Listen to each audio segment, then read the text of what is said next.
नमस्कार, आप देख रहे हैं जन टीवी और मैं आपके साथ आकांक्षा पारिक। खबरों की शुरुआत से पहले एक नजर हेडलाइंस पर।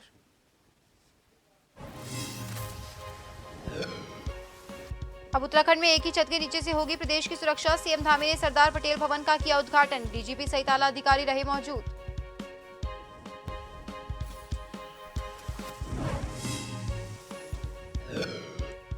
सीएम धामी ने दून अस्पताल का किया औचक निरीक्षण। मरीजों से पूछ जाना हाल। तीमारदारों से की बातचीत। गंदगी पर जताई नाराजगी। हॉस्पिटल में सुविधाओं के बारे में जाना।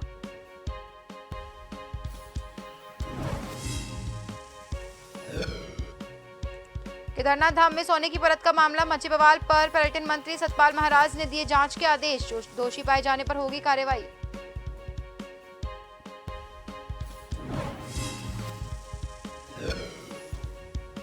केदारनाथ मंदिर के गर्भगृह के अंदर नोट उड़ाने का मामला। पर्यटन मंत्री के निर्देश के बाद एफआईआर दर्ज। कहा मंदिर की महत्ता का रखना चाहिए ध्यान। डीजीपी ने कहा होगी कार्रवाई।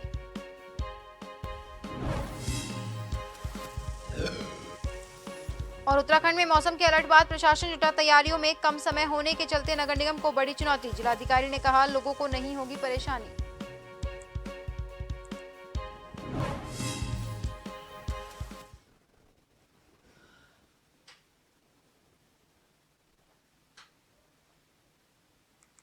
और अब खबरें विस्तार से। उत्तराखंड में स्मार्ट पुलिसिंग की दिशा में एक और मजबूत कदम बढ़ाते हुए मुख्यमंत्री पुष्कर सिंह धामी ने सरदार पटेल भवन का उद्घाटन किया। इस मौके पर डीजीपी उत्तराखंड आईजी गढ़वाल सहित पुलिस के आला अधिकारी मौजूद रहे। सरदार पटेल भवन में आईजी गढ़वाल कार्यालय डायल 112 सेंटर ट्रैफिक डायरेक्टरेट बनाई गई है, जिससे प्रदेश की सुरक्षा व्यवस्था को अब एक ही छत के नीचे से मॉनिटर किया जा सकेगा। वहीं डीजीपी उत्तराखंड भी सप्ताह में एक दिन सरदार पटेल भवन में बनाए गए ऑफिस में मौजूद रहेंगे। मुख्यमंत्री पुष्कर सिंह धामी ने इस मौके पर कहा कि सरदार पटेल भवन के निर्माण करने से स्मार्ट पुलिस की प्रदेश को बेहतर सुविधा मिलेगी।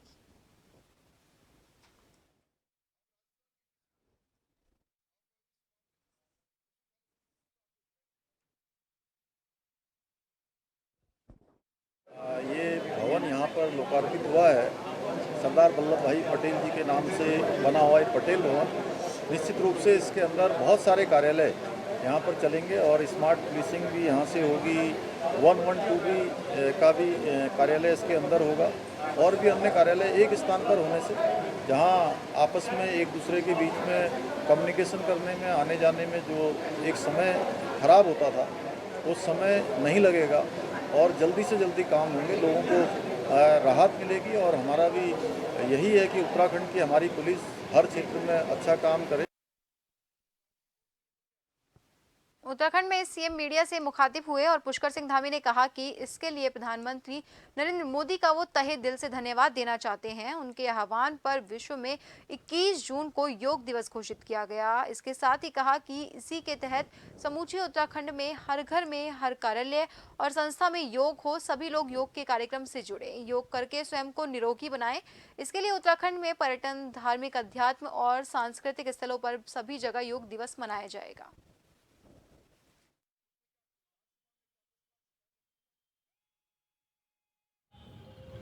मैं सबसे पहले तो हमारे आदरणीय प्रधानमंत्री जी का अभिनंदन करना चाहता हूं कि उनके प्रधानमंत्री बनने के बाद विश्व योग दिवस मना रहा है। उनके अनुरोध पर 21 जून को विश्व योग दिवस घोषित किया गया है और उस क्रम में पूरे उत्तराखंड के अंदर हर घर में योग हो, हर कार्यालय में योग हो, हर संस्थान इस योग के कार्यक्रम में जुड़े और योग करके स्वयं को निरोगी बनाने का काम करें। और उत्तराखंड के अंदर हमारा जगह जगह पर जितने भी हमारे प्रमुख धार्मिक स्थल हैं, प्रमुख हमारे ऐसे स्थल हैं जहाँ पर धर्म, अध्यात्म और संस्कृति के क्षेत्र में काम होता है, सभी में हम योग को योग दिवस के रूप में मना रहे हैं।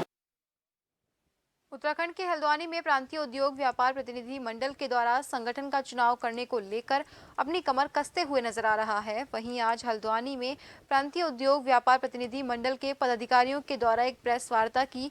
संगठन के प्रदेश अध्यक्ष नवीन वर्मा ने बताया कि पूर्व में संगठन का कार्यकाल कोरोना महामारी के कारण पूरा नहीं हो पाया था और न ही उस दौरान संगठन में चुनाव की प्रतिक्रिया हो पाई थी। इस कारण संगठन के त्रिवार्षिक चुनाव को इस साल 20 जुलाई तक करने को लेकर संगठन के सभी पदाधिकारियों की सहमति बन चुकी है और पूरे प्रदेश में प्रांतीय उद्योग व्यापार प्रतिनिधि मंडल के चुनाव 20 जुलाई तक संपन्न कर लिए जाएंगे।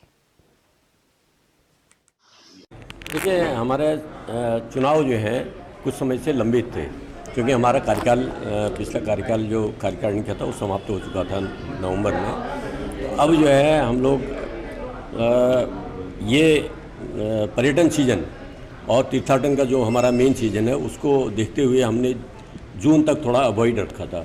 तो अब जून के बाद 20 जुलाई तक की हमने डेट दे रखी है। 20 जुलाई तक हम चुनाव करवाने के लिए हमने आज इस संदर्भ में हमारे जो मुख्य चुनाव अधिकारी हैं श्री प्रमोद गोयल जी, उनको कार्यभार दे दिया है कि भाई अब आप इसको संभालें और आज से आचार संहिता भी लग गई है। चुनाव के संबंध में, चुनाव चूँकि काफ़ी समय से ड्यू थे, इसलिए चुनाव के संबंध में हम लोग पहले से ही काफ़ी तैयार थे और चूँकि पहले ही लेट हो चुका है तो हम कोशिश करेंगे कि जल्दी से जल्दी हम चुनाव करवा दें। हमें अगले महीने की 20 तारीख तक के लिए चुनाव करवाने को कहा गया है। हम पूरी कोशिश करेंगे इस समय के अंदर चुनाव करवा पाएँ। आज प्रदेश अध्यक्ष जी, प्रदेश महामंत्री और श्री संरक्षक हमारे बाबूलाल गुप्ता जी की अध्यक्षता में जो आज मुझे मुख्य चुनाव अधिकारी घोषित किया गया, उसके लिए मैं धन्यवाद देता हूँ उनका। रुड़की के रामपुर निवासी मोहम्मद साकिब ने नीट 2023 की परीक्षा में 98.7 परसेंटाइल प्राप्त कर कामयाबी हासिल की और क्षेत्र का नाम रोशन किया है। इस दौरान उनके निवास पर परिजनों और क्षेत्रवासियों ने मिठाई खिलाकर खुशी का इजहार किया और साकिब की उपलब्धि पर बधाई दी। इस दौरान मोहम्मद साकिब ने अपनी सफलता का श्रेय परिजनों और गुरुजनों को देते हुए नीट 2023 की परीक्षा में ये अंक प्राप्त कर कामयाबी हासिल की और क्षेत्र का नाम रोशन किया। इस दौरान उनके निवास पर परिजनों और क्षेत्रवासियों ने मिठाई खिलाकर खुशी का इजहार किया और साकिब को उपलब्धि पर बधाई दी।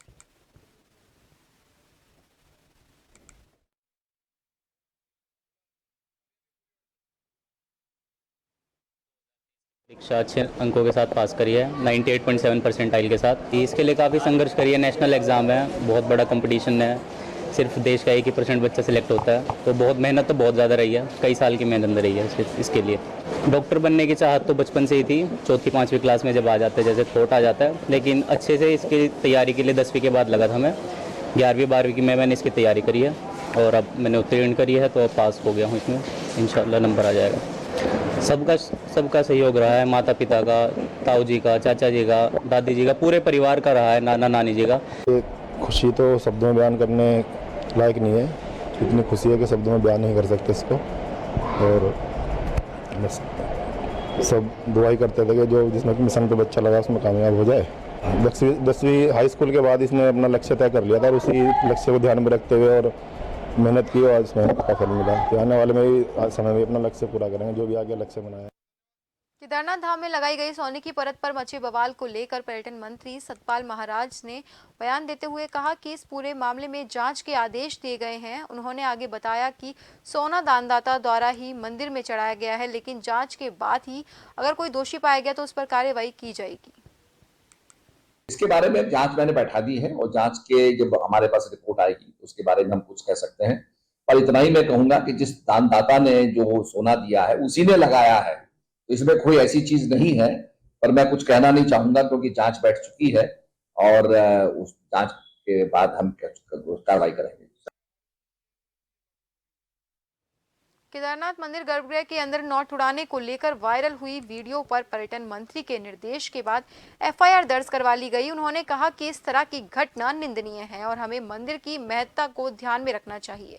इसके साथ ही उन्होंने लोगों से अपील करते हुए कहा, अगर ऐसा कोई मामला संज्ञान में आता है तो उस पर कार्रवाई होगी, लेकिन कोई भी ऐसे फोटो वीडियो सोशल मीडिया पर पोस्ट ना करे।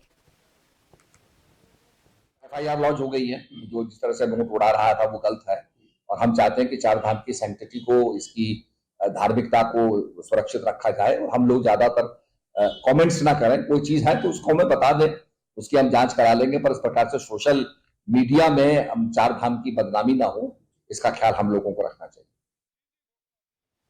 उत्तराखंड के केदारनाथ धाम के गर्भगृह में नोट उड़ाने के मामले में उत्तराखंड के डीजीपी अशोक कुमार ने सख्त कार्रवाई के निर्देश दिए हैं। उन्होंने कहा कि मामले में मुकदमा दर्ज कर लिया गया है। डीजीपी अशोक कुमार ने कहा कि आस्था के साथ किसी को खिलवाड़ नहीं करने दिया जाएगा। पुलिस पहले से ही काफी ऑपरेशन मर्यादा चला रही है और कई हजार लोगों के खिलाफ कार्रवाई की गई है।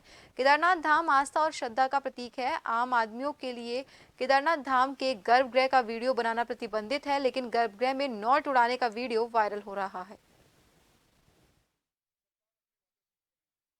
पैसा बखेरने वाला, हाँ, उस पर मुकदमा दर्ज कर दिया गया है और ऐसा किसी को भी जो है आस्था के साथ खिलवाड़ नहीं करने दिया जाएगा।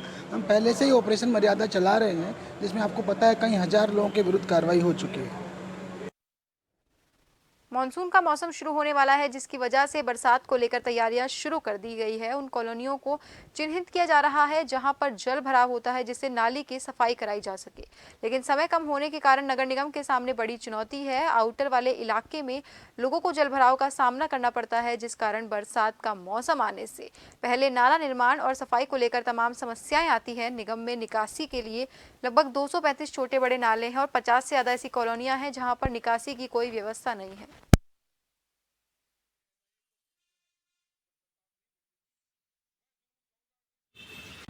हम लोगों ने अपने यहाँ पे जो जिला स्तर के अधिकारी हैं उनकी रोड वाइज ड्यूटी लगाई है, ड्रेन वाइज ड्यूटी लगाई है और नगर निगम में जो नगर आयुक्त हैं उनको हमने नोडल बना रखा है और पीडब्ल्यूडी की जितनी भी टीम है उनके मार्गदर्शन में जितने भी ड्रेन्स हैं उनकी क्लीनिंग का काम कर रहे हैं। स्लैब्स निकालने का काम पीडब्ल्यूडी कर रही है और सफाई का काम फिर अपना नगर निगम कर रहे हैं। तो हम लोग डेली मॉनिटरिंग कर रहे हैं, हम कोशिश कर रहे हैं, लेकिन जो काम चल रहे हैं, जो अंडर कंस्ट्रक्शन चल रहे हैं, उनकी भी हम लोग डेली मॉनिटरिंग कर रहे हैं, क्योंकि वो काम पूरे जितना जल्दी होंगे उतना जल्दी और ड्रेनेज में इश्यूज़ कम।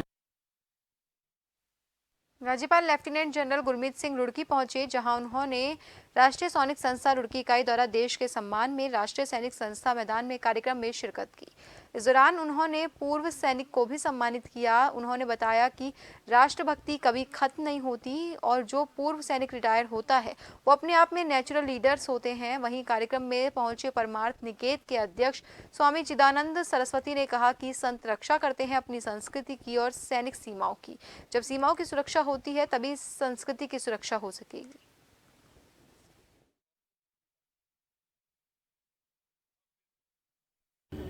आज राष्ट्रीय सैनिक संस्था ने कुछ एक संकल्प लिए हैं। मुझको ऐसा लगता है कि हर एक सैनिक जब रिटायर होता है तो उसका जो राष्ट्र के प्रति राष्ट्र निर्माण, राष्ट्र सुरक्षा, राष्ट्रभक्ति वो कभी ख़त्म नहीं होती है।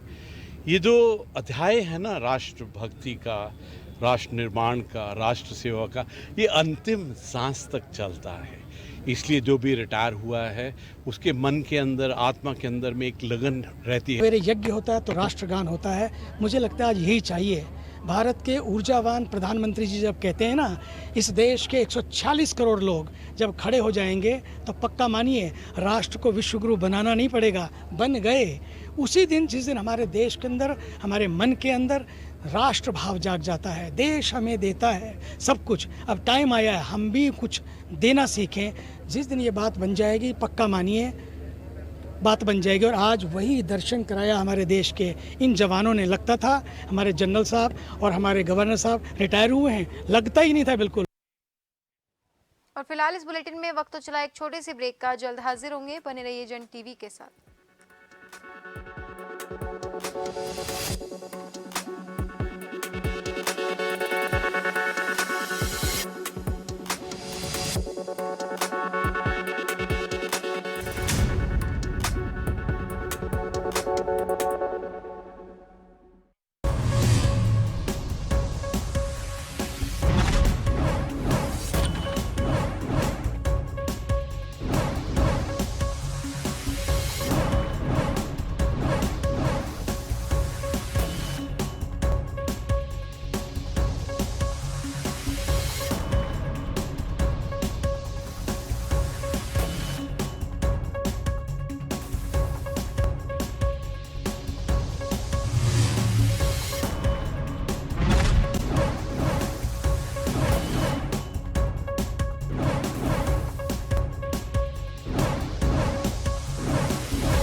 खबर जो कभी बताती है सच तो कभी कराती है एहसास। खबर जो है कुछ खास। खबर ही तो है जो कभी बनती है राजनीति से तो कभी व्यापार से, कभी आती है खेल से तो कभी मनोरंजन से, कभी खुशी से तो कभी गम से। हाँ, खबर ही तो है। खबर थमती नहीं और ना ही थमेंगे हम, क्योंकि हम हैं जन टीवी, जन जन की आवाज।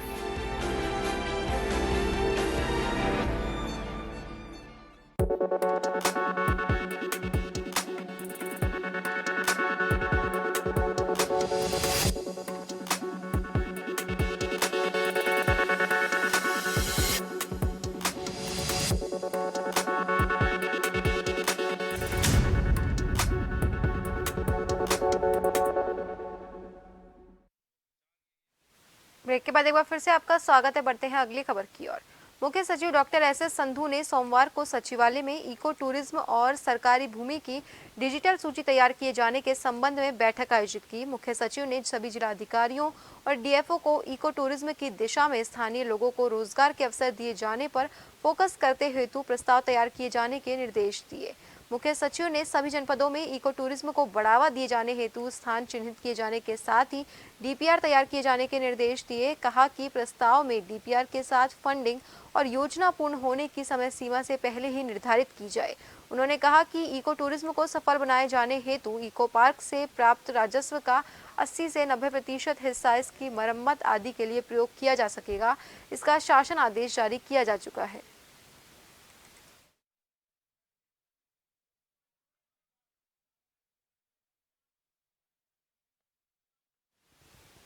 Mussoorie traders and welfare association के तत्वाधान में 22 जून से 30 जून तक मसूरी योगा फेस्टिवल का आयोजन कराया जाएगा, जिसमें योगा ट्रेनर कोमल सोमवाल द्वारा लोगों को योग के बारे में जागरूक किया जाएगा। मसूरी के होटल के सभागार में आयोजित प्रेस वार्ता में Mussoorie traders and welfare association ने अध्यक्ष रजत अग्रवाल ने बताया कि मसूरी में पहली बार मसूरी योगा का फेस्टिवल आयोजन कराया जा रहा है, जो मसूरी राधा कृष्ण के मंदिर के सभागार में 22 जून से 30 जून तक आयोजित किया जाएगा।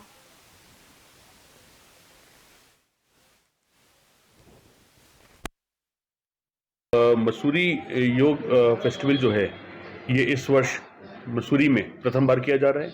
उत्तराखंड में समय समय पर हर पर्यटक स्थल में योग उत्सव होते हैं। ऋषिकेश का योग फेस्टिवल बहुत ही मशहूर है, अंतर्राष्ट्रीय स्तर पर है। इसके साथ साथ नैनीताल में हो रहे हैं, हरिद्वार में होते हैं, देहरादून में होते हैं।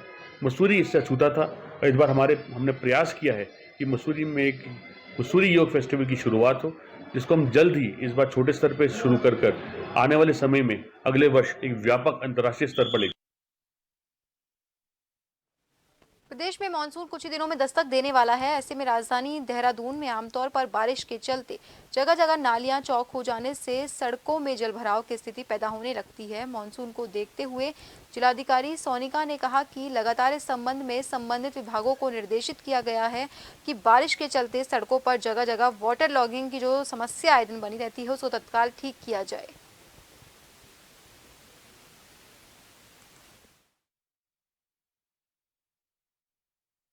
हम लोग डेली मॉनिटरिंग कर रहे हैं नाली सफाई की, क्योंकि मेन इशू वाटर लॉगिंग का आता है पूरे शहर में, और हम लोग नालियों की सफाई की कार्रवाई चल रही है हमारे यहाँ पे। कुछ जगह पे नालियों के कंस्ट्रक्शन का भी काम चल रहा है और हम जितना जल्दी हो सके मैंने सभी को कहा है कि अपना काम पूरा करें, जिससे कि इस बार कम से कम वाटर लॉगिंग का इशू ना आए हमारे यहाँ पे।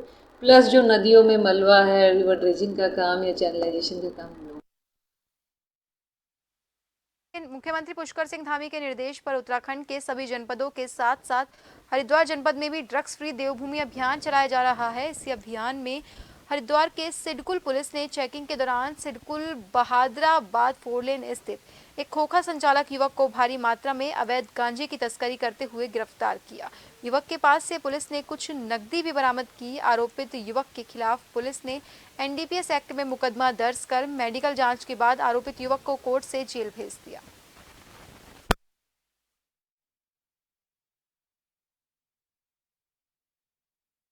ड्रग फ्री देवभूमि मिशन 2025 उसी के तहत हमारे द्वारा समय समय पर जनसभाएं भी आयोजित की जाती रहती है एवं प्रिवेंटिव के तहत अभियोग पंजीकृत करने भी कार्रवाई की जाती है। इसी क्रम में हमारे द्वारा एक सफलता हासिल की गई है सिरकुल क्षेत्र में। सिरकुल क्षेत्र में राजा बिस्कुट चौक के पास एक खोखा था जिस पर अवैध रूप से ये गांजा वगैरह बेचा जा रहा था। इसकी समय समय पर हमें इनपुट प्राप्त हो रहे थे। सूचना पर हमारे द्वारा साझे में टीम तैनात की गई एवं इनपुट प्राप्त होने पर उस पर दबिश दी गई एवं वहाँ पर सफलता हासिल हुई। हरिद्वार के नवनियुक्त खाद्य सुरक्षा अधिकारी महिमानंद जोशी ने चार्ज संभाल लिया है। नवनियुक्त खाद्य सुरक्षा अधिकारी महिमानंद जोशी ने आगामी कावड़ मेला 2023 की तैयारियों को लेकर जानकारी देते हुए बताया कि जनपद में 3 टीम कार्य करेंगे, जिसमें से हरिद्वार, लक्सर और रुड़की में तीनों टीम अलग अलग कार्य करेंगे। उन्होंने जानकारी देते हुए बताया कावड़ मेले के दौरान तीनों टीम सक्रिय रूप से क्षेत्र में बिक रही खाद्य सामग्री पर नजर बनाए रखेंगे। इसके साथ ही कावड़ पटरी पर लगने वाली खाने पीने की दुकानों पर खाद्य पदार्थों के निरंतर सैंपल कलेक्ट करने का कार्य भी करेंगे।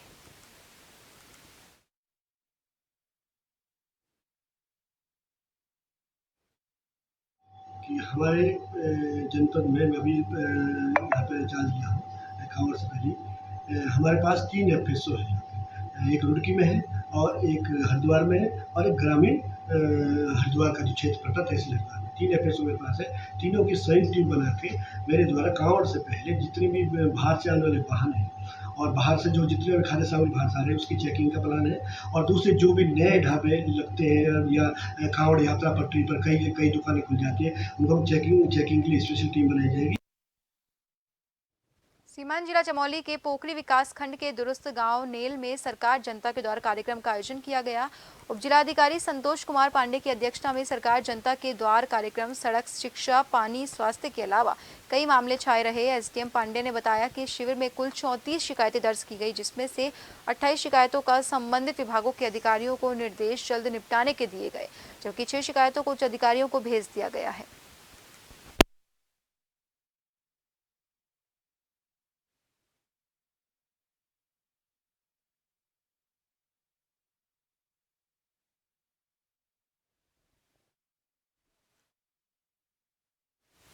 उत्तराखंड मुस्लिम राष्ट्रीय मंच परिवार की ओर से ज्वालापुर में पैगाम ए अमन कार्यक्रम आयोजित किया गया, जिसमें मुख्य अतिथि के रूप में पहुंचे मुस्लिम राष्ट्रीय मंच के संस्थापक इंद्रेश कुमार रहे, जिनका सैकड़ों की संख्या में मौजूद संगठन से जुड़े कार्यकर्ताओं ने स्वागत किया।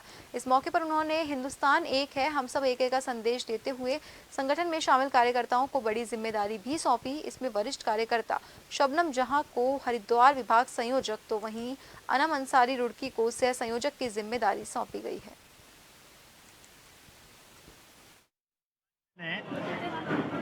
आज के इस जलसे में सैकड़ों हजारों की संख्या में उपस्थित होकर पहली बात ये कही, हम 135-140 करोड़ हिंदुस्तान के लोग आवाज़ ऊंची करके बोला, हम कौन, हिंदुस्तान, हिंदुस्तानी, भारत, भारतीय, इंडिया, इंडियन, हम हिंदुस्तान, हिंदुस्तानी। केदारनाथ धाम में एक महिला ने गर्भगृह में जाकर बाबा के शिवलिंग पर नौट उड़ाए और तीर्थ पुरोहित द्वारा पूजा भी कराई गई थी। वीडियो के वायरल होने के बाद धार्मिक भावनाओं को ठेस पहुंचने के आरोप में महिला पर केस दर्ज कर लिया गया। नौट उड़ाने के मामले में महिला पर एफआईआर दर्ज की गई है।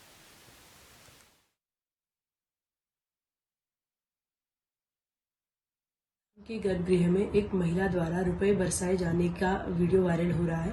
इसका संज्ञान लेते हुए केदारनाथ बद्रीनाथ मंदिर समिति ने एक तहरीर पुलिस को दी है, जिस आधार पर पुलिस द्वारा मुकदमा पंजीकृत किया गया है और विधिक कार्रवाई जो है वो की गई है। इसमें जल्द से जल्द इन्वेस्टिगेशन की जाएगी और विधिक कार्रवाई जो है वो पूरी की जाएगी।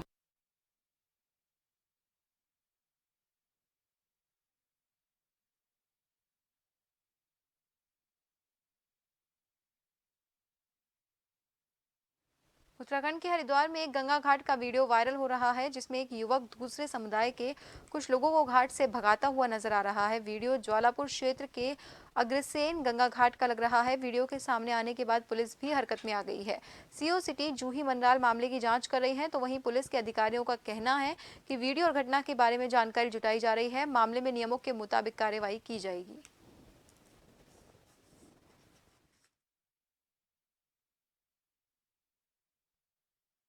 ये बहुत ही संवेदनशील मैटर है और इसमें वीडियो भी वायरल हुआ, उसको संज्ञान में भी लिया गया है। सीओ सिटी इस मामले को पूरा देख रही है और जो युवक है उसको तस्दीक करने की कोशिश की जा रही है। तस्दीक होते ही उसमें पुलिस द्वारा कार्रवाई की जाएगी। इसके पूर्व में भी जो भी घटनाएं हुई हैं उसमें पुलिस तत्परता से कार्रवाई की गई है और इस वाले मैटर में भी तत्परता से कार्रवाई की जाएगी। और आगे के लिए भी बता रहे हैं कि जो लोग यहाँ पे माँ गंगा के यहाँ आ रहे हैं और इनकी मर्यादा को ध्यान में रखते हुए ही एक्ट करें, क्योंकि अगर जो भी माँ गंगा की मर्यादा के साथ खिलवाड़ करने की कोशिश करेगा। और अब आखिर में एक नजर हेडलाइंस पर। अब उत्तराखंड में एक ही छत के नीचे से होगी प्रदेश की सुरक्षा। सीएम धामी ने सरदार पटेल भवन का किया उद्घाटन। डीजीपी सहित आला अधिकारी रहे मौजूद।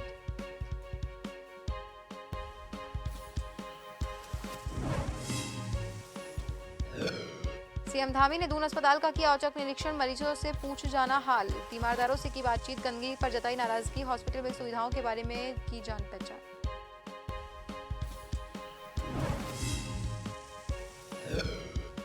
केदारनाथ धाम में सोने की परत का मामला। मच्ची बवाल पर पर्यटन मंत्री सतपाल महाराज ने दिए जांच के आदेश। दोषी पाए जाने पर होगी कार्रवाई।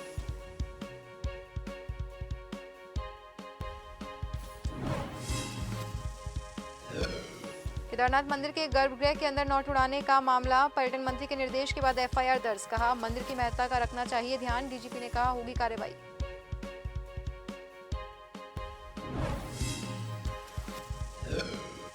और उत्तराखंड में मौसम के अलर्ट के बाद प्रशासन जुटा तैयारियों में। कम समय होने के चलते नगर निगम को बड़ी चुनौती। जिलाधिकारी ने कहा लोगों को नहीं होगी परेशानी।